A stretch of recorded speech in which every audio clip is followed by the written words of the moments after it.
Hello friends, welcome to my YouTube channel commerce ही शिक्षा। आज की इस वीडियो में हम डिस्कस करने वाले हैं पीजीटी कॉमर्स का एचटेट का 2016 का क्वेश्चन पेपर। स्टार्ट करते हैं आज की वीडियो। 91 क्वेश्चन है आपका, commission received is, commission received क्या है? रियल अकाउंट है, नॉमिनल अकाउंट, पर्सनल अकाउंट और लायबिलिटी। तो कमीशन रिसीव्ड आपका नॉमिनल अकाउंट है। नॉमिनल अकाउंट का रूल क्या कहता है? Debit all expenses and losses and credit all income and gain, right. तो कमीशन आपके लिए क्या है? कमीशन अगर आपको रिसीव हो रही है तो आपके लिए इनकम की तरह है, और जब आप उसे पे करते हो तो वो आपके लिए एक्सपेंस हो जाता है। तो ये पार्ट है आपका नॉमिनल अकाउंट का। राइट आंसर है नॉमिनल अकाउंट। नेक्स्ट क्वेश्चन पर आते हैं। Next question number 92। Master budget is a, master budget क्या है? Functional budget, operating budget, summary budget और फाइनेंशियल बजट। तो देखो, मास्टर बजट क्या होता है? वो जितने भी अलग अलग डिपार्टमेंट्स हैं, ठीक है, जितने भी फंक्शनल डिपार्टमेंट्स हैं, सबके अलग अलग जितने भी बजट्स हैं, ठीक है, वो सारे मिलकर एक बजट बनाते हैं, दैट इज मास्टर बजट। तो ये क्या होता है? जितने भी डिपार्टमेंट्स के जितने भी बजट हैं उन सबकी एक समरी होती है, ठीक है, तो इसलिए इसे कहा जाता है summary budget, right. Next question पर आते हैं। Next question number 93। Which of the following is not the stage of product life cycle? PLC की कितनी स्टेजेस होती हैं? देखो, पीएलसी की स्टेजेस में सबसे पहले होता है development, then introduction, then growth, then maturity and then decline, ठीक है, यही 5 स्टेजेस होती हैं। तो यहाँ ऑप्शन में आपके पास गिवन है इंट्रोडक्शन, ग्रोथ, मार्केटिंग सेगमेंटेशन और डिक्लाइन। तो इंट्रोडक्शन भी होती है, ग्रोथ भी होती है, डिक्लाइन भी होती है, बट मार्केट सेगमेंटेशन इसकी कोई भी स्टेज नहीं है। यही है आपका राइट आंसर। नेक्स्ट क्वेश्चन है आपका question number 94। Which element of the promotion mix do wholesalers generally apply to obtain their promotional objectives? यानी जितने भी होलसेलर्स हैं वो अपने प्रमोशनल ऑब्जेक्टिव्स को अचीव करने के लिए कौन सा प्रमोशन मिक्स अपनाते हैं, मतलब प्रमोशन मिक्स का कौन सा एलिमेंट वो यूज़ करते हैं? ऑप्शन है आपके पास advertisement, personal selling, trade promotion and direct marketing. तो देखो, यहाँ राइट आंसर क्या होगा आपका? ट्रेड प्रमोशन, ठीक है। दो चीज़ों के साथ जाते हैं यहाँ पर लोग, पर्सनल सेलिंग और ट्रेड प्रमोशन, बट इसका करेक्ट आंसर आपका ट्रेड प्रमोशन हो जाता है, क्योंकि देखो पर्सनल सेलिंग में आप क्या करते हो? आप 1 to 1 उनसे डील कर रहे होते हो, राइट। फॉर एग्जाम्पल, आप शोरूम में कार परचेज करने जा रहे हो तो आपको एक पर्सन अलग से डील करेगा, आपको कार के सारे फीचर्स बताएगा, तो यहाँ पर्सनल सेलिंग हो रही है, ठीक है, आप 1 to 1 कॉन्टैक्ट कर रहे हो। बट होलसेलर्स ऐसा नहीं करते, होलसेलर्स ट्रेड प्रमोशन करते हैं, ठीक है। वो जितने भी उनके कस्टमर्स हैं, ठीक है, उनको वो बहुत सारी वेराइटीज़ अवेलेबल करवाते हैं, उन्हें उनके बारे में, प्रोडक्ट्स के बारे में आपको जानकारी देते हैं, प्लस वो आपको डिस्काउंट देते हैं, कैश डिस्काउंट, ट्रेड डिस्काउंट, ठीक है। तो ये सारी चीज़ें या ट्रेड प्रमोशन में और भी कई सारे पार्ट आ जाते हैं जो होलसेलर्स अप्लाई करते हैं। तो राइट आंसर इसका है आपका ट्रेड प्रमोशन। नेक्स्ट क्वेश्चन है आपका, on which date GATT was transformed into WTO? यानी गैट किस तारीख को डब्ल्यूटीओ में कन्वर्ट हुआ था? तो देखो, अगर आपको ये ना याद हो तो आपको ये याद रहना चाहिए कि डब्ल्यूटीओ किस दिन आया था, ठीक है। तो वर्ल्ड ट्रेड ऑर्गेनाइजेशन, तो इसकी डेट है आपकी 1 Jan 1995। 1 Jan 1995 को ही डब्ल्यूटीओ बना था, ठीक है, और गैट भी उसी दिन ट्रांसफॉर्म हुआ था इनटू डब्ल्यूटीओ। नेक्स्ट क्वेश्चन है आपका क्वेश्चन है 96। X and Y shares profit in the ratio of 3:2। Z was admitted as a partner who set 1/5 share. New profit sharing ratio if Z acquire 3/20 from X and 1/20 from Y would be. यानी यहाँ आपको new profit sharing ratio find करनी है। X and Y की आपको profit sharing ratio दे रखी है 3:2 और जेड आया है 1/5 शेयर के लिए, ठीक है। इस 1/5 शेयर को इसने कैसे लिया है? इसने जेड से लिया है 3/20 एंड एक्स से लिया है 1/20। अब आपको इनकी new profit sharing ratio find करनी है। इसका सॉल्यूशन देख लेते हैं। तो देखो, ये है इसका सॉल्यूशन। इस क्वेश्चन में आपको पता है जेड तो 1/5 शेयर के लिए आया है, राइट। अब आपको यहाँ पर एक्स और वाई की न्यू रेशियो फाइंड करनी है, ठीक है। तो एक्स का क्या है? 3/5 थी, ठीक है, ओल्ड रेशियो, प्लस जेड ने एक्वायर किया है 3/20 फ्रॉम एक्स, यानी जेड ने जो एक्स का शेयर था उसमें से 3/20 ले लिया, ठीक है। तो आपको क्या करना है? 3/5 में से माइनस कर देना है 3/20, क्योंकि इतना कम हो चुका है, इतना आपने जेड को दे दिया है, ठीक है। इसे माइनस करेंगे तो आपका न्यू शेयर आएगा एक्स का 9/20। न्यू शेयर एक्स का क्या आ गया? 9/20। इसी तरह आप वाई का फाइंड करेंगे। वाई का ओल्ड शेयर क्या है? 2/5, ठीक है, जिसमें से 1/20 वाई ने दे दिया है जेड को, राइट। तो इसमें से भी 1/20 रिड्यूस करेंगे तो ये आपका वाई का भी न्यू शेयर आ गया 7/20, ठीक है। जेड का 1/5 शेयर से ले लीजिए, या फिर जो उसने 3/20 और 1/20 इन दोनों को दिया, इन दोनों को प्लस कर दीजिए, दोनों से सेम ही आंसर आएगा, ठीक है। 3/20 प्लस 1/20 यानी 4/20। तो इनकी न्यू रेशियो क्या आ जाएगी? 9, 7 एंड 4, 9:7:4। नेक्स्ट क्वेश्चन है आपका question number 97। ISI is the quality certification mark used in case of, यानी ISI जो क्वालिटी सर्टिफिकेशन मार्क है, ठीक है, वो किस टाइप की गुड्स पे लगता है? ब्यूटी प्रोडक्ट्स पर, इलेक्ट्रिकल इक्विपमेंट्स, फूड प्रोडक्ट्स और ऑटोमोबाइल। तो देखो ISI जो लगता है वो मोस्टली लगता है इंडस्ट्रियल गुड्स पर, ठीक है। इंडस्ट्रियल गुड्स में आपने देखा होगा जितने भी आपके इलेक्ट्रिकल इक्विपमेंट्स आते हैं, ठीक है, या जितने भी आपके यूटेंसिल्स आते हैं, मशीनरीज आती हैं, इन सब पर मोस्टली आपका ISI मार्क आपको देखने को मिलेगा, ठीक है। अगर आपने क्वालिटी वाली चीज़ ली होगी, ठीक है, तो उसके ऊपर ISI मार्क बिल्कुल आपको मिलेगा, ठीक है। कोई भी आप यूटेंसिल्स ले लीजिए, आप प्रेशर कुकर ला रहे हैं या फिर आप इलेक्ट्रिकल अप्लायंसेस में गीज़र ला रहे हैं, ठीक है, इन सब पर आपको ISI मार्क मिलता है। तो राइट आंसर क्या होगा आपका? Electrical equipments. नेक्स्ट क्वेश्चन है आपका, which of the following is not a part of planning process? इनमें से कौन सा प्लानिंग प्रोसेस का पार्ट नहीं है? तो देखो प्लानिंग प्रोसेस की मैंने बहुत अच्छी ट्रिक बता रखी है अपनी एक वीडियो में, ठीक है। वो ट्रिक है आपकी, Om dies if he will not do planning, यानी ओम मर जाएगा अगर वो प्लानिंग नहीं करेगा, ठीक। तो इसके अकॉर्डिंग जो इसके प्रोसेस होते हैं उसमें सेटिंग ऑब्जेक्टिव्स भी आता है, इम्प्लीमेंटिंग प्लान्स भी आता है और फॉलोअप भी आता है, but measurement of actual performance इसका पार्ट नहीं है, इसका ऑब्जेक्ट मतलब प्रोसेस में नहीं आता है। राइट आंसर आपका measurement of actual performance. Next question है आपका question number 99। Consider the following items, debenture, prepaid rent, interest accrued, bank overdraft, which of them are current liabilities, यानी इन चारों में से करंट लायबिलिटी कौन सा है? तो देखो डिबेंचर तो हो ही नहीं सकता, प्रीपेड रेंट आपकी असेट हो जाती है, इंटरेस्ट अकर्ड आपका एक्सपेंस हो जाता है, तो बचता क्या है आपके पास? Bank overdraft. बैंक ओवरड्राफ्ट आपकी लायबिलिटी है, करंट लायबिलिटी, राइट। तो ऑप्शन 2 यहाँ करेक्ट हो जाएगा, फोर्थ आंसर वाला, ठीक है। नेक्स्ट क्वेश्चन है आपका, ERG theory of motivation was developed by, यानी ERG theory, existence relatedness growth needs theory of motivation, किसने दी थी? तो ये दी थी आपकी क्लेटन एल्फर ने, ठीक है। तो राइट आंसर आपका है 3 एल्फर। नेक्स्ट क्वेश्चन है आपका question number 101। Reserve bank of India started it's functioning on, reserve bank of India ने कब इसकी फंक्शनिंग स्टार्ट की थी, यानी कब वो स्टेब्लिश हुआ था? तो वो स्टेब्लिश हुआ था 1 अप्रैल 1935 को, राइट। 1 अप्रैल 1935 इसका करेक्ट आंसर है। अगर यहाँ पर क्वेश्चन आता कि RBI नेशनलाइज कब हुई थी, तो नेशनलाइज हुई थी वो 1949 में, राइट। नेक्स्ट क्वेश्चन है आपका question number 102। Activity ratios are also termed as, activity ratios को और क्या कहा जाता है? तो देखो एक्टिविटी रेशियो को आप कहते हो एफिशिएंसी रेशियो या फिर असेट्स मैनेजमेंट रेशियो, ठीक है। तो असेट्स मैनेजमेंट रेशियो तो यहाँ ऑप्शन है नहीं, आपके पास ऑप्शन 1 है यहाँ पर एफिशिएंसी रेशियो, ये आपका करेक्ट हो जाएगा। नेक्स्ट क्वेश्चन पर आते हैं। SEBI was recognised as statutory organisation in the year, SEBI statutory organisation किस ईयर में बनी थी, ठीक है। तो देखो सेबी स्टैब्लिश हुई थी 1988 में, लेकिन वो एक स्टैट्यूटरी ऑर्गेनाइजेशन बनी थी 1992 में, राइट। आपका 104। Higher debt equity ratio result in, यानी डेट इक्विटी रेशियो अगर आपकी हाई होगी तो उससे क्या होगा? Lower financial risk, higher degree of operating risk, low financial crisis and higher EPS।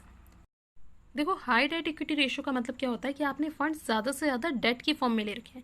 देखो इसका फॉर्मूला होता है डेट अपॉन में इक्विटी, और अगर ये हाई आ रहा है तो ये यही आपको मेंशन कर रहा है कि आपने डेट ज़्यादा ले रखे हैं, यानी आपने बोरोड फंड ज़्यादा ले रखे हैं, ठीक है।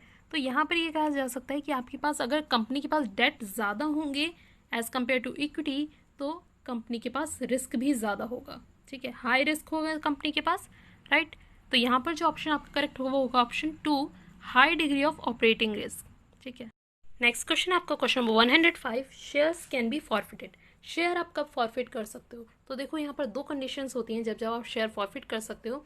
फर्स्ट कंडीशन तो होगी आपकी जब आपने कॉल मनी ना पे की हो, राइट। कॉल मनी नहीं पे करोगे तब भी आपके शेयर्स फॉरफिट हो सकते हैं, या फिर आपने रिस्ट्रिक्टेड पीरियड में शेयर्स को ट्रांसफर कर दिया हो, सेल कर दिया हो, उस कंडीशंस में आपके शेयर फॉरफिट किए जा सकते हैं, राइट।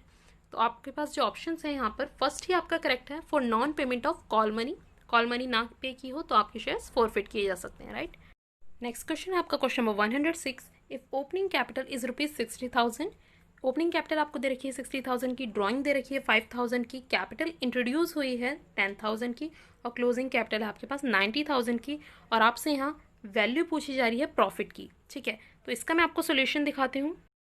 देखो ओपनिंग कैपिटल का क्या फॉर्मूला होता है? ओपनिंग कैपिटल का फॉर्मूला होता है closing capital plus drawing minus additional capital minus profit और प्लस लॉस, ठीक है। आपको जस्ट इस फॉर्मूले को याद रखना है, फिर आप इनमें से किसी भी वैल्यू को आप फाइंड कर सकते हैं, राइट।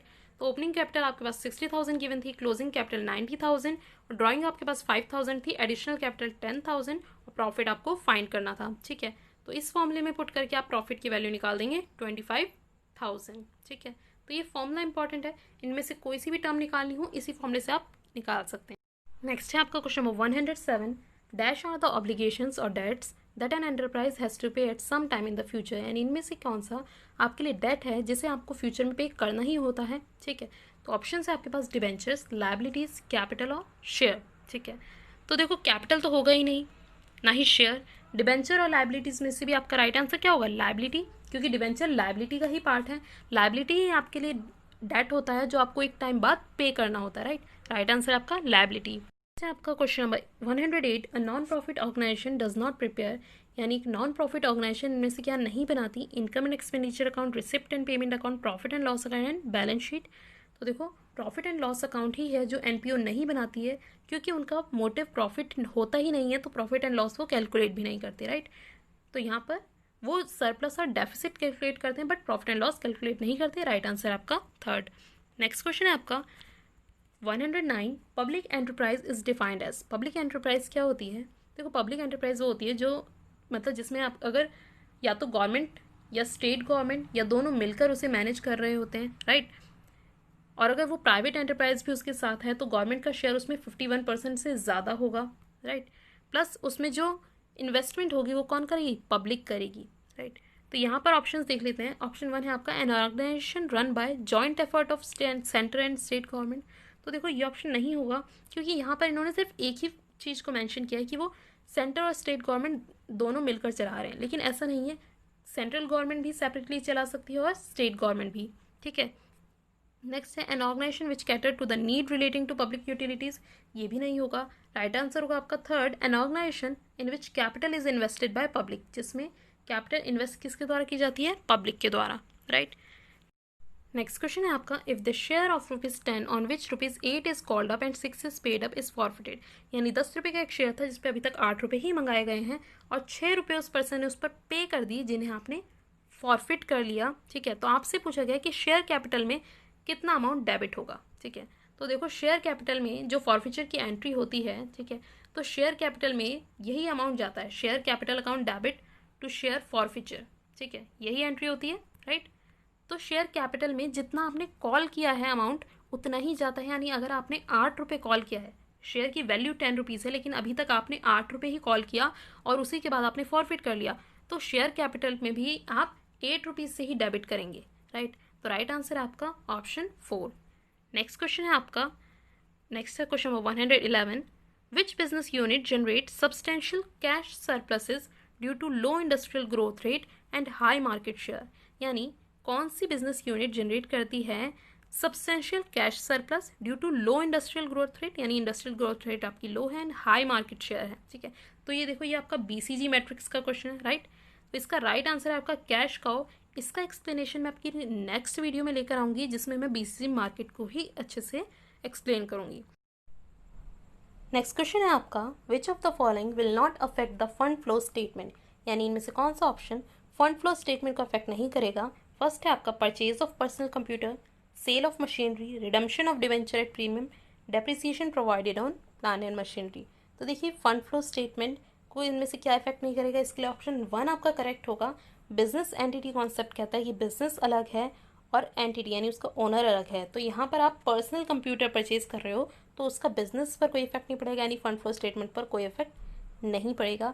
यही आपका राइट आंसर है। नेक्स्ट क्वेश्चन पर आते हैं, मैच द फॉलोइंग। देखिए ऑप्शंस हैं यहाँ पर goodwill of a company, overdraft, preliminary expenses and premium on issue of share. तो देखो गुडविल ऑफ अ कंपनी आपकी क्या है, टेंजिबल एसेट्स। मैं इसे थोड़ा और जूम कर देती हूँ तो अच्छे से आपको ये दिखेगा।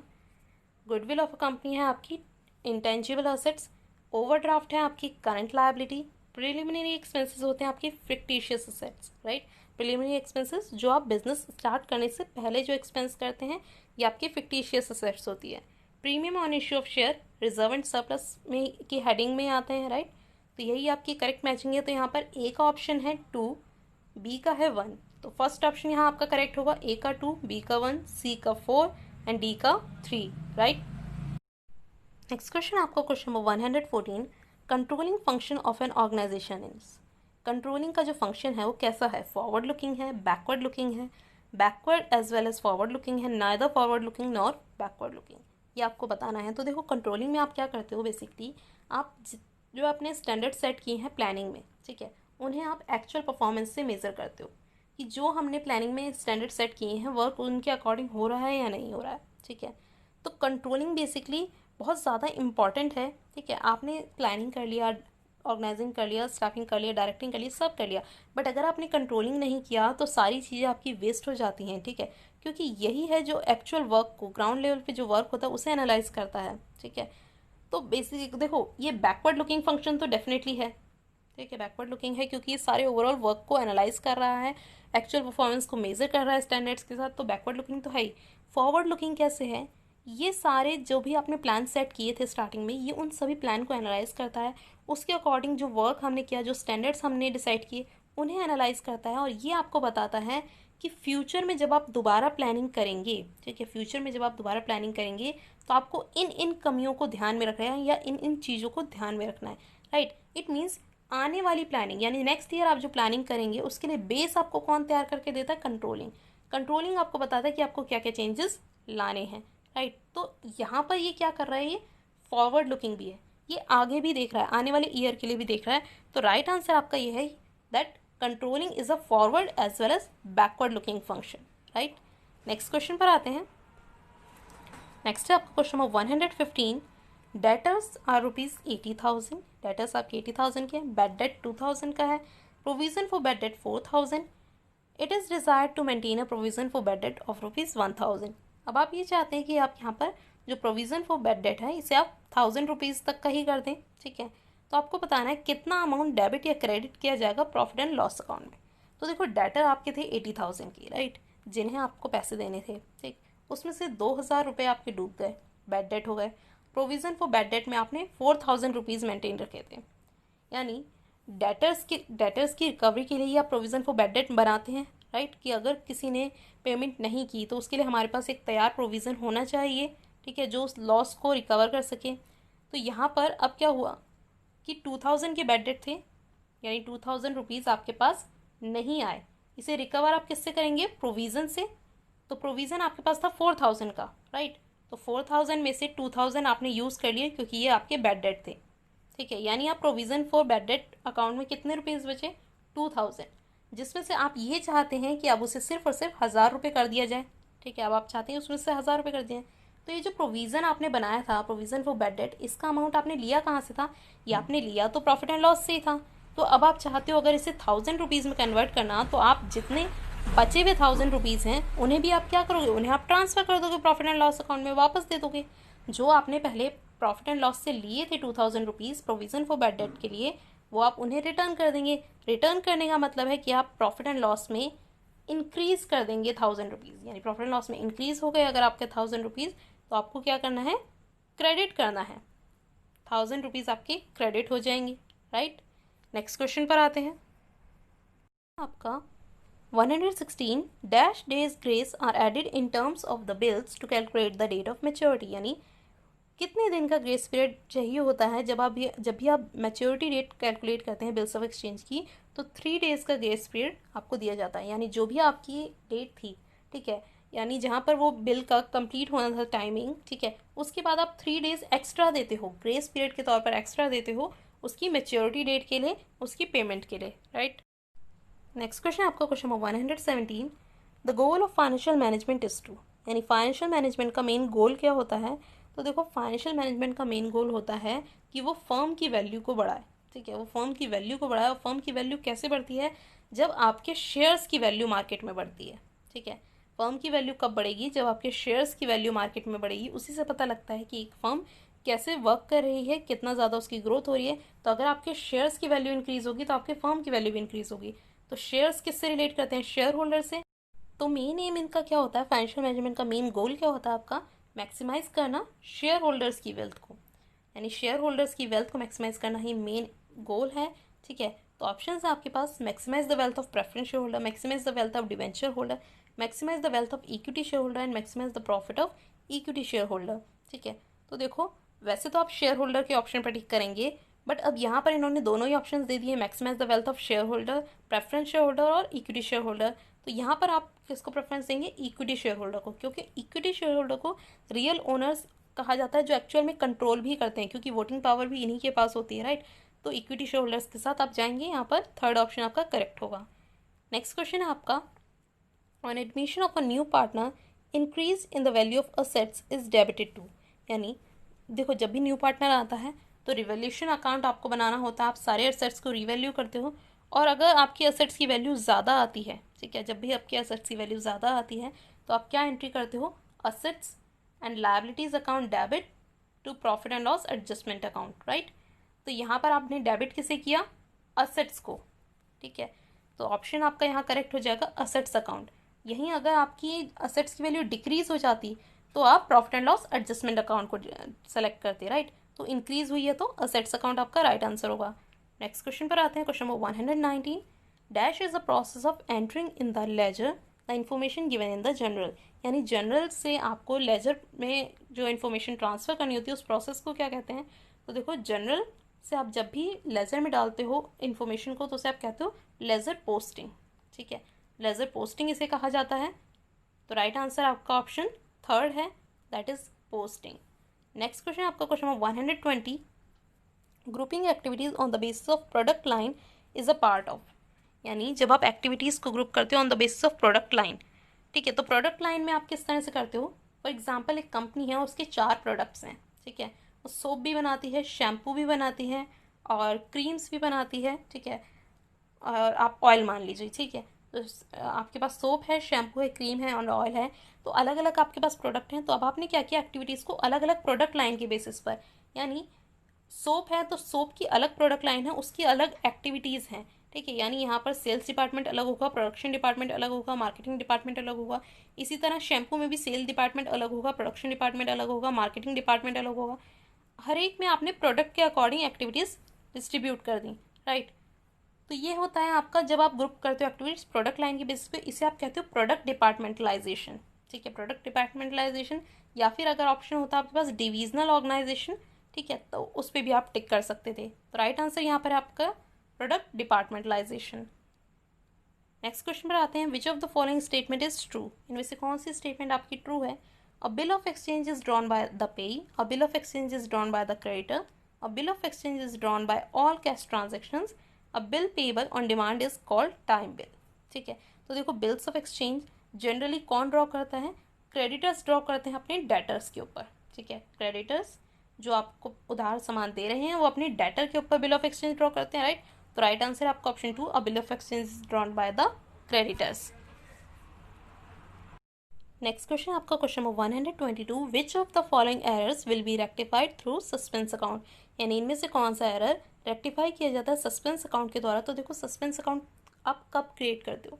जब भी आप ट्रायल बैलेंस बनाते हो, ठीक है। तो ट्रायल बैलेंस में जब ये दोनों साइड्स मैच नहीं करती, ठीक, फॉर एग्जाम्पल यहाँ पर आपका 1000 रुपीज़ कम है, तो इसको कवर करने के लिए और इन दोनों को मैच करने के लिए, इक्वल अमाउंट लाने के लिए आप यहाँ सस्पेंस अकाउंट क्रिएट कर देते हो, राइट। कि ये सस्पेंस है कि ये अमाउंट किस चीज़ का है, यह भी आपको क्लियर नहीं है। जब भी जैसे ही आपको पता लग जाता है कि ये अमाउंट किस चीज़ का है, तो आप उसे सस्पेंस अकाउंट को 0 कर देते हो और जिस अकाउंट का वो पार्ट होता है उसमें आप ट्रांसफ़र कर देते हो, राइट। तो यहाँ पर ये चीज़ समझ में आई कि जो सस्पेंस अकाउंट है वो ट्रायल बैलेंस से रिलेट करता है, और ट्रायल बैलेंस सिर्फ और सिर्फ उन्हीं एरर्स को डिटेक्ट करता है जो वन साइडेड होते हैं। वन साइडेड एरर्स को ही डिटेक्ट किया जाता है। 2 साइडेड एरर होंगे तो वो तो बैलेंस हो जाएगा। यानी अगर 1000 रुपीज़ का एरर इधर भी है और 1000 रुपीज़ का एरर इधर भी है, तो ये तो ट्रायल बैलेंस को मैच करा देगा, यानी एरर रेक्टिफाई ही नहीं होगा। एरर कब रेक्टिफाई होगा? जब आपके पास सिर्फ और सिर्फ एक ही साइड का एरर हो, ठीक है। यानी अगर इधर 1000 रुपीज़ की आपके पास कमी है और इधर बिल्कुल कुछ भी कमी नहीं है, तो यहाँ 1000 रुपीज़ एक्सेस होंगे, ज़्यादा होंगे, तभी आप एरर डिटेक्ट कर पाएंगे। तो ऑप्शंस देख लेते हैं। Sales return book undercast by ₹1000, sales returns are ₹1000 not recorded, sales return ₹1000 recorded as ₹100, sales return ₹1000 recorded through purchase return book। तो देखो, यहाँ पर सेल्स रिटर्न आपने 1000 रुपीज़ की जो रिकॉर्ड करनी थी वो आपने परचेज रिटर्न बुक के नाम से रिकॉर्ड कर दी, यानी आपने रिकॉर्ड की है लेकिन नाम चेंज हो गया है। सेल्स रिटर्न ₹1000 रिकॉर्डेड एट ₹100, यानी आपने 1000 की रिकॉर्ड करनी थी सेल्स रिटर्न, लेकिन 100 की हो गई है। तो यहाँ पर ये दोनों ही आपके डबल साइडेड एरर हैं। सेल्स रिटर्न ₹1000 नॉट रिकॉर्डेड, ये तो रिकॉर्ड ही नहीं हुई, तो ना तो ये इस साइड का एरर है ना इस साइड का, ठीक है, तो इसका तो कोई मतलब ही नहीं बनता। तो यहाँ राइट ऑप्शन आपका होगा first, sales return book undercast by ₹1000, यानी सेल्स रिटर्न की जो बुक है वो ₹1000 से कम आ रही है, यानी ये एक साइड के एरर है, ठीक है, वो एक साइड से मतलब ₹1000 से कम आ रही है। तो यही आपका जो एरर है यही डिटेक्ट कर पाएगा सस्पेंस अकाउंट। तो राइट ऑप्शन है आपका आंसर 1। नेक्स्ट क्वेश्चन पर आते हैं। क्वेश्चन नंबर 123 है, the board of directors of joint stock company is elected by. Joint stock company की बोर्ड ऑफ डायरेक्टर्स कौन सेलेक्ट करता है? तो देखो वहाँ पर जो बोर्ड ऑफ डायरेक्टर्स सेलेक्ट किए जाते हैं वो वोटिंग के थ्रू सेलेक्ट किए जाते हैं, और वो वोटिंग कौन करते हैं? आपके share holders, right, share holders आपके सेलेक्ट करते हैं बोर्ड ऑफ डायरेक्टर्स को। नेक्स्ट क्वेश्चन आपका क्वेश्चन नंबर 124, यहाँ पर आपको मैचिंग करनी है, ठीक है। तो ऑप्शंस के आपके पास monopoly, monopolistic competition, perfect competition and oligopoly. List second है आपकी price taker, homogeneous product price maker, heterogeneous product and price rigidity. तो देखो मोनोपोली क्या होती है? जहाँ पर सिंगल एक आप ही का बिजनेस है, ठीक है, और कोई बिजनेस ही नहीं है और कोई कॉम्पिटिटर नहीं है, तो यानी आपका बिजनेस है तो आप प्राइस मेक कर सकते हैं, जो आप प्राइस चाहेंगे वही मार्केट में चलेगा, ठीक है। तो आप क्या होते हैं? प्राइस मेकर होते हैं। तो मोनोपोली का ऑप्शन यहाँ पर आ जाएगा सेकेंड, प्राइस मेकर, ठीक। प्लस ऑलिगोपोली, ऑलिगोपोली में क्या होता है? प्राइस रिजिडिटी होती है, यानी एक ही प्राइस वो काफ़ी टाइम तक मेंटेन रखते हैं, ठीक है, जल्दी जल्दी फ्रीक्वेंटली चेंज नहीं करते हैं। तो ऑलिगोपोली का फोर्थ ऑप्शन हो जाएगा प्राइस रिजिडिटी। मोनोपोलिस्टिक कंपटीशन में क्या होता है? देखो मोनोपोलिस्टिक कंपटीशन में आप देख लीजिए, जैसे फूड चेन है, मैकडोनल्ड्स है या आपका बर्गर किंग है, ठीक है, इनके प्रोडक्ट तो सिमिलर से होते हैं, ठीक है, हमें लगेगा कि हाँ यार सारी फास्ट फूड चेन है, बट हर एक के प्रोडक्ट में कुछ ना कुछ डिफ्रेंसिएशन होता है, तभी आप अलग अलग जगह पर जाते हैं, राइट। तो मोनोपोलिस्टिक कंपटीशन में हेट्रोजीनियस प्रोडक्ट होते हैं। फिर आपका परफेक्ट कंपटीशन, परफेक्ट कंपटीशन में क्या होता है कि सिमिलर काइंड ऑफ प्रोडक्ट आप डील कर रहे हैं, ठीक है, और वहाँ पर आप क्या करते हैं? प्राइस टेकर हो जाते हैं, यानी सब मिलकर एक प्राइस डिसाइड करते हैं, वही एक प्राइस कॉमन रहता है पूरी इंडस्ट्री में, ठीक है, वही प्राइस रखा जाता है। अलग अलग प्रोडक्ट या अलग अलग पर्सन जितने भी हैं वो अपनी तरफ से प्राइस डिसाइड नहीं करते हैं, तो यहाँ पर ये प्राइस टेकर होते हैं। तो monopoly price maker, monopolistic competition में heterogeneous product and perfect competition होता है प्राइस टेकर, ऑलिगोपोली होता है आपका प्राइस रिजिडिटी। तो यहाँ पर देखिए ऑप्शन 1 है, ए का सेकंड, बी का थर्ड, सी का फर्स्ट एंड डी का फोर्थ। तो ऑप्शन 1 आपका यहाँ करेक्ट हो जाएगा। नेक्स्ट क्वेश्चन पर आते हैं। Next question number 125, in India the commercial banks are given licence of operation by. जितने भी कमर्शियल बैंक्स हैं इंडिया में उन्हें लाइसेंस कौन देता है ऑपरेट करने का, ठीक है। तो ये अथॉरिटी किसके पास है? तो देखो according to banking companies regulation act 1949 Reserve bank of India के पास ये राइट है, ठीक है, रिजर्व बैंक ऑफ इंडिया के पास ये अथॉरिटी है कि वो लाइसेंस देगी सारे कमर्शियल बैंक्स को। कोई भी कमर्शियल बैंक आरबीआई के लाइसेंस के बिना वर्क नहीं कर सकता, रन नहीं हो सकता, राइट। तो यहाँ पर राइट आंसर आपका आ जाएगा reserve bank of India, option 3। Next question आपका, which one is not the objective of book keeping, यानी इनमें से कौन सा बुक कीपिंग का ऑब्जेक्टिव नहीं है, उद्देश्य नहीं है, ठीक है। तो ऑप्शन है आपके पास, to know the number of workers, to ascertain profit and loss, to ascertain financial position, to ascertain cash position. तो देखो financial position, profit and loss, cash position, ये सारे तो आपके बुक कीपिंग और अकाउंटिंग के ऑब्जेक्टिव्स होते ही हैं, but to know the number of workers, workers कितने हैं ये जानने के लिए आप बुक कीपिंग कभी भी नहीं करते हैं। तो राइट आंसर आपका क्या है? First, to know the number of workers. Next question है आपका, which one of the following is an on the job training method, यानी इनमें से कौन सा on the job training method है। देखो दो टाइप के मेथड होते हैं जॉब ट्रेनिंग के, या तो ऑन द जॉब या of the job. On the job में होता है कि आप जॉब के साथ साथ ट्रेनिंग ले रहे हैं, यानी आप जॉब भी कर रहे हैं और ट्रेनिंग भी ले रहे हैं, राइट, दोनों चीज़ें पैरेलल चल रही हैं। ऑफ द जॉब में होता है जॉब ज्वाइनिंग से पहले आप जो ट्रेनिंग लेते हैं, राइट। तो ऑन द जॉब में क्या होता है, जब आप साथ साथ ट्रेनिंग ले रहे हैं, ठीक है, तो इसमें ऑप्शंस आते हैं आपके पास, coaching, classroom lectures, case study of films, ठीक है। तो यहाँ पर राइट ऑप्शन है आपका फर्स्ट, कोचिंग। कोचिंग में आप क्या करते हो, जिसमें आप या तो 1-to-1 डील कर रहे हो, ठीक है, एक मैनेजर अपॉइंट कर दिया गया या एक पर्सन अपॉइंट कर दिया गया जो भी न्यू एम्प्लॉय आया है उसके साथ, जो आपको गाइड कर रहा है, ठीक है, जो आपको गाइड कर रहा है, आपको कोचिंग दे रहा है कि आपको किस तरह से वर्क करना है। तो ये होता है आपका on the job training method, ठीक है, राइट आंसर आपका फर्स्ट। नेक्स्ट क्वेश्चन है आपका, cost price of a machine is ₹1,00,000, यानी एक मशीन की कॉस्ट 1,00,000 है, उसके ऊपर डेप्रिसिएशन चार्ज जो है 45,000 एंड सेल प्राइस है आपका 40,000। How much is the loss और प्रॉफिट, ये आपसे पूछा गया है। देखो मशीन की कॉस्ट आपकी है 1 लाख, ठीक है, डेप्रिसिएशन से उसकी वैल्यू कम हुई होगी, डेप्रिसिएशन है उसके ऊपर 45,000, यानी 45,000 का अगर डेप्रिसिएशन लग गया है तो इस टाइम पर क्या कॉस्ट है मशीनरी की, वो है 55,000, राइट। तो इस टाइम पे मशीनरी की कॉस्ट है 55,000 और आपने उसे सेल कर दिया है 40,000 में। तो देखो 55,000 की चीज़ को अगर आप 40,000 में सेल करोगे तो यहाँ आपके लिए क्या है, लॉस है, और लॉस भी कितने का है, 15,000 का, राइट। तो यहाँ पर राइट ऑप्शन है आपका option 2, loss of ₹15,000। Next question है आपका question number 130। In the district forum under section 10 to 15 of the consumer protection act 1986 who shall be the president. यानी देखो कंज्यूमर प्रोटेक्शन एक्ट में के अकॉर्डिंग 3 टाइप के आपके कोर्ट्स हो जाते हैं, ठीक है। 3 रेडिसल सिस्टम है जहाँ पर आप अपने केस को रख सकते हैं, वहाँ पर आप फैसला ले सकते हैं। तो वो है आपके district forum, state commission and national commission. सबसे पहले आप डिस्ट्रिक्ट फोरम पे जाएंगे, उसके बाद आप स्टेट कमीशन पर, उसके बाद नेशनल कमीशन पर, राइट। अगर आपको लगता है यहाँ फैसला सही नहीं हुआ तो आप स्टेट पर जाएंगे, स्टेट पे फैसला सही नहीं हुआ तो आप नेशनल के पास जाएंगे। तो यहाँ आपसे पूछा है कि डिस्ट्रिक्ट फोरम में जो प्रेसिडेंट होता है उनकी क्या एलिजिबिलिटी होती है, ठीक है। तो देखो डिस्ट्रिक्ट फोरम में जो भी प्रेसिडेंट बनेगा वो योग्य होना चाहिए डिस्ट्रिक्ट कोर्ट का जज बनने के, या तो वो डिस्ट्रिक्ट कोर्ट का जज होना चाहिए या वो उसके योग्य होने चाहिए, ठीक है, डिस्ट्रिक्ट कोर्ट का जज, राइट। तो यहाँ ऑप्शन देख लेते हैं। A person who is or has been or is qualified to become district collector, ये तो नहीं होगा। A person who is or has been or is qualified to become district जज, यही आपका राइट ऑप्शन है, ठीक है। या तो वो डिस्ट्रिक्ट जज होना चाहिए या उसके अंदर क्वालिटीज़ होनी चाहिए कि वो उसके लिए मतलब डिस्ट्रिक्ट जज बन सकता है, राइट। यही आपका राइट आंसर है। नेक्स्ट क्वेश्चन पर आते हैं। Question number 131। Which of the following does not characterise business activity, यानी इनमें से कौन सा बिजनेस एक्टिविटी को नहीं दर्शाता, यानी बिजनेस के बारे में नहीं है, ठीक है। तो देखो फर्स्ट ऑप्शन है production of goods and services, business में आप प्रोडक्शन करते हैं गुड्स एंड सर्विसेज की। प्रेजेंस ऑफ रिस्क, बिजनेस में रिस्क भी प्रेजेंट रहता है। सेल और exchange of goods and services, sale और एक्सचेंज भी होती हैं गुड्स एंड सर्विसेज। फिर फोर्थ है आपका सैलरी और वेजेस। तो ये ऑप्शन आपका यहाँ गलत हो जाएगा, सैलरी और वेजेस बिजनेस को कैरेक्टराइज नहीं करते। सैलरी और वेजेस कब आएंगे, मतलब ये एम्प्लॉयमेंट का पार्ट हो जाते हैं कि जब आप किसी अनदर पर्सन के वर्क करते हैं तब आपको जो मिलता है वो सैलरी और वेजेस होता है।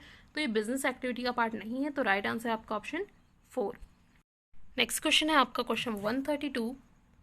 On receiving the return goods from the buyer the seller sends, जब भी कोई बायर गुड्स रिटर्न करता है तो सेलर को उसे क्या सेंड करना पड़ता है।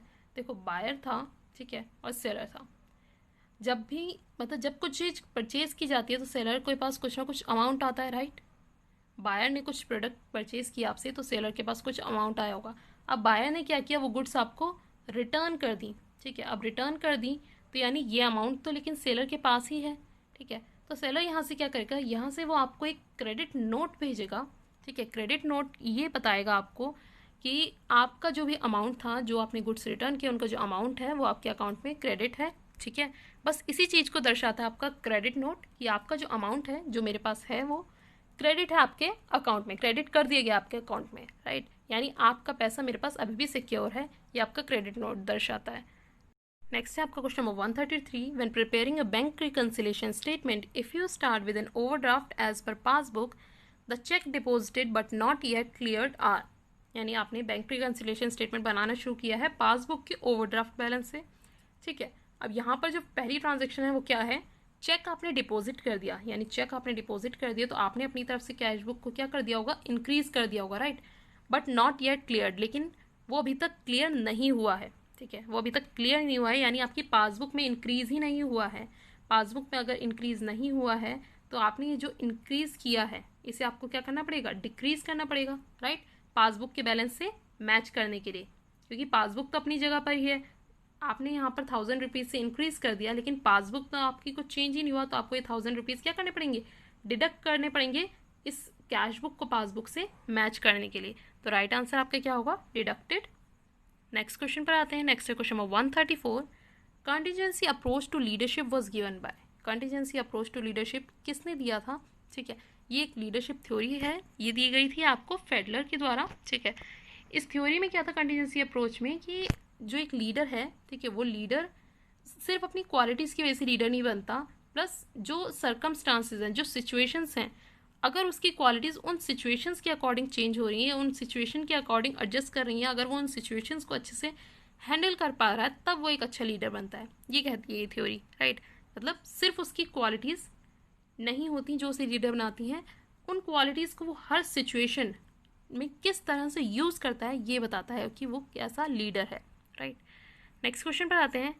विच of the following is not a principle of management given by Taylor, यानी इनमें से FW टेलर ने कौन सा प्रिंसिपल नहीं दिया है।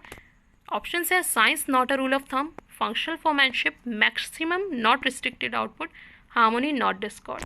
ठीक है, तो देखो यहाँ पे मैं सारे ऑप्शंस पढ़ने से अच्छा है हम फंक्शनल फॉरमैनशिप को देखें कि ये हमें पता है ये क्या है, टेक्निक है। ये दी तो FW टेलर नहीं है, लेकिन ये टेक्निक है, ये प्रिंसिपल नहीं है, राइट। तो राइट आंसर आपका 2 हो जाएगा। ये टेक्निक है, ये प्रिंसिपल नहीं है, और जो जितने भी आपके 3 ऑप्शन हैं ये सारे आपके प्रिंसिपल हैं, राइट। नेक्स्ट क्वेश्चन पर आते हैं। Question number 136, which of the following item is not shown under the heading reserve and surplus, यानी बैलेंस शीट में, ठीक है, जो रिजर्व एंड सरप्लस है उसके अंदर इनमें से कौन सा ये जो आइटम है ये नहीं आता। ऑप्शन से capital reserve, provision for the bad debt, capital balance for profit and loss and general reserve. देखो रिजर्व एंड सरप्लस में रिजर्व तो आते ही हैं, capital reserve, general reserve, DRR, CRR, ठीक है, प्लस प्रॉफिट एंड लॉस भी आता है आपका, ठीक है। जो नहीं आता वो क्या है, प्रोविजन फॉर बैड डेट, ठीक है, प्रोविजन फॉर बैड डेट नहीं आता, ये आपका क्या है, ये आपका लाइबिलिटी में ही है, बट ये रिजर्व एंड सरप्लस का पार्ट नहीं है, ये आपका नॉन करंट लाइबिलिटीज में आता है, राइट। नेक्स्ट क्वेश्चन है आपका question number 137, when a firm maintain a cash book it need not maintain, यानी जब एक फर्म कैश बुक मेंटेन करती है तो उसे इनमें से क्या मेंटेन नहीं करना पड़ता। तो ऑप्शन है आपके पास journal proper, purchase book, sales book, bank and cash account in the ledger, ठीक है। तो देखो जनरल तो आपको बनाना ही होगा, परचेज बुक, सेल्स बुक का भी कैश बुक से कोई लेना देना नहीं है। जो आपको नहीं बनाना होगा वो है bank and cash account in the ledger. आपको एक सेपरेट बैंक और कैश अकाउंट नहीं बनाने पड़ेंगे लेजर में, क्योंकि आपने कैश बुक मेंटेन कर रखी है, वो सारी एंट्रीज कैश बुक में ही रिकॉर्ड हो जाएंगी, राइट। तो आपको अलग से बैंक एंड कैश अकाउंट बनाने की जरूरत नहीं पड़ेगी। तो राइट ऑप्शन है आपका ऑप्शन 4। नेक्स्ट क्वेश्चन पर आते हैं। नेक्स्ट है आपका question 138, which of the following statement does not clearly distinguish between entrepreneurship and management. इन दोनों के बीच में, एंटरप्रेन्योरशिप एंड मैनेजमेंट के बीच में इनमें से कौन सी स्टेटमेंट है जो सही तरीके से अंतर नहीं कर पा रही है। तो पहला है आपका entrepreneurs found the business, manager operated. तो ये तो स्टेटमेंट सही है कि एंटरप्रेन्योर बिजनेस को स्टार्ट करता है, मतलब ढूंढता है कौन सा आइडिया है, ठीक है, और मैनेजर उसे ऑपरेट करता है। नेक्स्ट है entrepreneurs are the owner of the business and managers are employees. ये भी सही है कि एंटरप्रेन्योर ओनर्स होते हैं, मालिक होते हैं, और मैनेजर्स आपके एम्प्लॉयज़ होते हैं जो वहाँ काम कर रहे हैं। Entrepreneur earn profit and management earn salary, ठीक है, इन्हें प्रॉफिट मिलता है और मैनेजर्स को सैलरी, ये भी करेक्ट है आपकी। तो राइट ऑप्शन है आपका 4th, entrepreneurship is once for all activity and management is continuous activity. देखो मैनेजमेंट तो कॉन्टिन्यूस एक्टिविटी है, correct, but entrepreneurship once for all activity नहीं है। ऐसा नहीं है कि उन्होंने बिजनेस स्टार्ट कर दिया और वहीं तक उनका रोल था, जैसे ही बिजनेस में कुछ चेंजेस आएंगे अगेन एंटरप्रेन्योर का रोल आएगा, राइट। तो यहाँ पर ये स्टेटमेंट है जो आपके एंटरप्रेन्योरशिप एंड मैनेजमेंट में क्लियरली डिफ्रेंशिएट नहीं कर रही है। नेक्स्ट क्वेश्चन है आपका question number 139, the term opportunity cost refers to. Opportunity cost क्या होती है, variable cost, short run cost, the cost forgone in favour of production of another product, cost related to an optimum level of production. तो यहाँ right option है आपका 3। देखो इससे related मैंने एक वीडियो भी अपलोड किया हुआ है, उसे भी आप चेक कर सकते हैं कि क्या होती है opportunity cost, explicit cost, implicit cost. तो अपॉर्चुनिटी कॉस्ट क्या होती है, वो कॉस्ट जो आपने फॉरगॉन यानी जो आपने छोड़ दी एक दूसरे प्रोडक्ट के लिए, ठीक है, the cost forgone in favour of production of other product, यानी आपने दूसरे प्रोडक्ट की प्रमोशन के लिए जो कॉस्ट छोड़ दी, फॉरगॉन कर दी, वही कॉस्ट आपकी कहलाती है अपॉर्चुनिटी कॉस्ट, ठीक है। तो अपॉर्चुनिटी कॉस्ट वाली वीडियो का लिंक मैंने डिस्क्रिप्शन में दिया, उसे भी आप चेक कर सकते हैं, आपको बहुत अच्छे से क्लियर हो जाएगा। नेक्स्ट है आपका question number 140, x company limited purchase assets worth ₹28,80,000. It issued debentures of ₹100 each at a discount of 4% in full satisfaction of the purchase consideration. The number of debenture issued to vendor is. देखो यहाँ पे क्या हुआ, आपने asset purchase करी और उसके behalf पर आपने डिबेंचर्स इशू कर दिए, ठीक है। डिबेंचर्स भी आपने 100 रुपीज़ के थे और आपने 4% डिस्काउंट पर इशू किए हैं। तो आपसे पूछा गया है कि नंबर ऑफ डिबेंचर कितने आपने इशू किए हैं। तो देखो यहाँ पर 100 रुपीज़ के डिबेंचर्स का एक डिबेंचर 100 रुपीज़ का, राइट, और उसे आपने 4% डिस्काउंट यानी आपने 96 रुपीज़ पर इशू किया है, 4% डिस्काउंट को इसमें से माइनस करेंगे तो 96 की कॉस्ट है, यानी एक डिबेंचर आपने 96 में इशू किया है। और असेट्स की कॉस्ट कितनी है, 28,80,000। और यहाँ पे लिखा है कि आपने full satisfaction of the purchase consideration, यानी आपने जितनी भी कॉस्ट है इस सबको डिबेंचर से ही आपने खरीदा है, मतलब ठीक है। तो 28,80,000 को आप 96, एक डिबेंचर 96 का है, जब आप इसे इससे डिवाइड करेंगे तो आपको पता लगेगा, यहाँ आंसर आएगा आपका 30,000। तो यहाँ पर आपने 30,000 डिबेंचर्स इशू किए हैं 28,80,000 की असेट के बदले, और कितने रुपए में, 96 रुपीज़ में, क्योंकि आपने 4% डिस्काउंट दिया है, राइट। नेक्स्ट क्वेश्चन है आपका, prepaid insurance premium is shown as, prepaid insurance premium asset के रूप में दिखाया जाता है, एक्सपेंस, लायबिलिटी और नो एडजस्टमेंट, ठीक है। तो देखो प्रीपेड इंश्योरेंस यानी आपने एडवांस में पेमेंट कर दी है, राइट, यानी इंश्योरेंस की अभी जो पेमेंट करनी थी वो अभी आपको करनी नहीं थी, बट आपने एडवांस में उसकी पेमेंट कर दी। तो जब तक आप उस इंश्योरेंस की पेमेंट की डेट नहीं आती तब तक वो आपके लिए क्या है, करंट असेट है, ठीक है। तब तक वो आपके लिए करंट असेट है, क्योंकि वो कुछ टाइम बाद आपके एक्सपेंस में कन्वर्ट होने वाली है, कुछ टाइम बाद वो कैश में कन्वर्ट हो जाएगी। जब तक वो पेमेंट की डेट नहीं आती, आपने 2 महीने 3 महीने पहले ही एडवांस में कर दिया या 1 ईयर पहले आपने कर दिया, तो जितना वो टाइम हो उतने टाइम के लिए वो क्या कंसिडर की जाएगी, करंट असेट की जाएगी, यानी एक असेट, ठीक है। नेक्स्ट क्वेश्चन है आपका, question number 142, what does change in economic growth, यानी इकोनॉमिक ग्रोथ में इनमें से क्या चीज़ चेंज ला सकती है। ऑप्शन है structure of economy, mindset of people, national income, और ऑल ऑप्शंस आर रॉन्ग, ठीक है। तो देखो जो चीज़ इकोनॉमिक ग्रोथ में चेंज लाती है वो क्या होते हैं, ह्यूमन रिसोर्सेज, यानी आपकी जो लेबर है या जितने भी एम्प्लॉयज़ हैं वो स्किल्ड हैं अनस्किल्ड हैं, ये डिपेंड करता है इकोनॉमिक ग्रोथ होगी या नहीं होगी, राइट। या फिर आपके फिजिकल फैक्टर्स कि आपकी मशीनरीज, आपके मतलब जो कंस्ट्रक्शंस हो रही हैं, जितने भी आपके रोड ब्रिजेस बन रहे हैं या जितने भी इंडस्ट्रीज़ बन रही हैं, वो सारे फिजिकल फैक्टर्स में आ जाते हैं, वो आपके इफेक्ट करते हैं या चेंज लाते हैं इकोनॉमिक ग्रोथ में। फिर आते हैं आपके नेचुरल रिसोर्सेज कि आपकी कंट्री के पास कितने नेचुरल रिसोर्सेज हैं, ठीक है, कितने लेवल की टेक्नोलॉजी वो यूज़ कर रहे हैं, साइंस कितना ज़्यादा आपका आगे है, ठीक है। तो technology, physical factor, natural resources और ह्यूमन रिसोर्सेज, ये फैक्टर्स होते हैं जो इकोनॉमिक ग्रोथ में चेंज लाते हैं। तो यहाँ पर राइट आंसर है आपका ऑल ऑप्शंस आर रॉन्ग, यानी इनमें से कोई भी चेंज नहीं करता इकोनॉमिक ग्रोथ में, ऑल ऑप्शंस आर रॉन्ग, इसका राइट आंसर है। जो चीज़ें चेंज करती हैं वो क्या है, human resources, physical factors, natural resources and technology. Next question पर आते हैं। नेक्स्ट है question number 143, which is the part of external environment, इनमें से कौन सा एक्सटर्नल एनवायरनमेंट का पार्ट है। तो देखो एम्प्लॉयज़ आपके इंटरनल एनवायरनमेंट का पार्ट है, आपके ऑर्गेनाइजेशन के पार्ट हैं, कंपनी की पॉलिसीज़ भी आपका इंटरनल एनवायरनमेंट है। देखो इंटरनल एनवायरनमेंट में वो चीज़ें आती हैं जिन्हें आप कंट्रोल कर सकते हो, राइट। एक्सटर्नल में वो आती हैं जो आपके कंट्रोल के बाहर हैं, ठीक है। मैनेजमेंट स्ट्रक्चर आपकी कंपनी का, आप इसे कोई कंट्रोल कर सकते हो, बट डेमोग्राफी आपको बताती है कि किस टाइप से, मतलब ये आपको बेसिकली पॉपुलेशन से रिलेटेड बताती है कि आप कितने फीमेल हैं, कितने मेल हैं, कितने लोग मैरिड हैं, कितने अनमैरिड हैं, कितने बच्चे मतलब किड्स सेक्शन के लोग हैं, या 18+ हैं या 18 से बिलो हैं, ठीक है। तो ये आपको जनसंख्या यानी पॉपुलेशन से रिलेटेड आपको बताती है, राइट। तो ये आपके कंट्रोल में नहीं है, ठीक है। फीमेल कितनी होंगी और मेल कितनी होंगी, ठीक है, ये आपके कंट्रोल में नहीं है। कितने लोग आपके मतलब लोअर इनकम ग्रुप के हैं, मिडिल इनकम ग्रुप के हैं, ये सब आप कंट्रोल नहीं कर सकते। तो ये सब आपका क्या है, एक्सटर्नल एनवायरनमेंट का पार्ट है, राइट, ये आपका एक्सटर्नल एनवायरनमेंट का पार्ट है। नेक्स्ट क्वेश्चन है आपका question number 144, prepaid expenses. Prepaid expense क्या है, अगेन एक एक्सपेंस अभी होना है, ठीक है, आपने उसे एडवांस में पेमेंट कर दिया, एडवांस में पेमेंट कर दिया, यानी अभी वो एक्सपेंस हुआ नहीं है, यानी जब तक वो एक्सपेंस की पेमेंट नहीं होती उस ड्यूरेशन के लिए ये मेरे लिए क्या है, ये एक असेट है, ये मेरे लिए करंट असेट है, क्योंकि कुछ टाइम बाद ये कैश में कन्वर्ट हो जाएगी, कुछ टाइम बाद ये एक्सपेंस की पेमेंट कर देगी, राइट। तो जब वो एक्चुअल डेट आएगी तब तक हम इसे असेट मानते हैं, और जैसे ही ये डेट आ जाती है तब हम इसे एक्सपेंस कंसीडर करते हैं।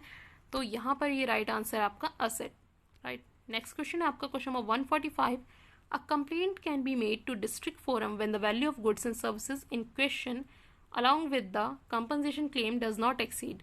तो बेसिकली ये कंज्यूमर कोर्ट में जब भी आप अप्लाई करेंगे, ठीक है, तो डिस्ट्रिक्ट फोरम में कितने तक का कंपनसेशन के लिए आप जा सकते हैं, या आपके स्टेट कमीशन में या नेशनल कमीशन में। तो डिस्ट्रिक्ट फोरम में आप जा सकते हैं अप टू 20 लाख, 20 लाख तक की अगर आपकी असेट है या इतना कंपनसेशन आपको बनेगा तो आप डिस्ट्रिक्ट फोरम में जाएंगे। 20 लाख टू 1 करोड़ आप स्टेट कमीशन में जाएंगे, 1 लाख से 1 करोड़ से अबव हो गया तो आप नेशनल कमीशन में, ठीक है। तो 20 लाख टू 1 करोड़ आपको जाना है स्टेट में, और नेशनल कमीशन में 1 करोड़ से अबव।